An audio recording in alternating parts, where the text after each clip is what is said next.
at Romemu, we want people to be exposed to Jewish mysticism or Kabbalah, and we want them to have a sense that it is an authentic lineage, that it's a contiguous lineage that has been around for well over close to 2,000 years, that it is firmly rooted within the unfolding revelation of that lineage, and so that they will have fluency with other Kabbalists or other Kabbalistic thinkers, that they'll be familiar with the Jewish Kabbalah. And we also want to use it not only as an abstract philosophical system to explain the world, but also as a practical tool to make their life better.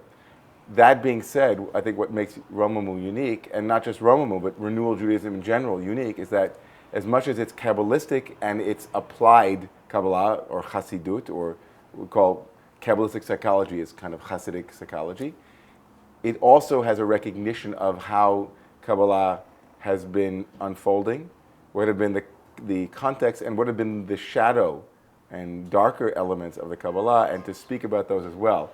I think that when I've been exposed to other Kabbalistic schools and other Kabbalistic movements, more often than not, you have a split between the traditional camp and the traditionalists, and then who advocate that Kabbalah was given by God to the first human being, to Adam, and it has been given down from one person to another in an unbroken chain, and that it's never been influenced from the outside, and so on, and it's absolute radical truth, just like Torah is radical truth. That's one camp.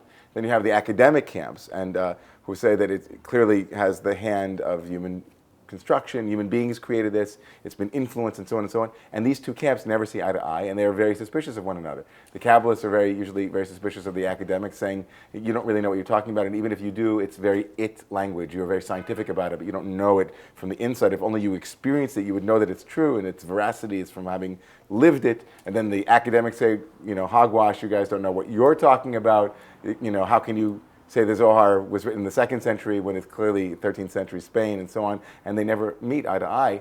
And I think that what Renewal does, and certainly at Romemu, is it offers us a hybrid or a synthesizing of both of these camps. It acknowledges what the academics see in Kabbalah, that it has clearly been influenced over the centuries, and it's impossible to deny that. And it's also impossible to deny that it's had its visions of women and visions of other elements of human experience do not comport with my personal vision of, or my values. It also is radically, transcendently beautiful, sublime, relevant, exciting, subversive, and it has all of those things that you want that those in this camp would advocate for. So how can we create a Kabbalah? That's what Romemu asks. How can we create a Kabbalah for the 21st century that acknowledges all of the imperfections that are inherent in any system, and yet extract what I call the juice, the nutritious elements of that system, so that we can lead a better life and lead a more full Jewish life? That's really Romemu's approach to Kabbalah.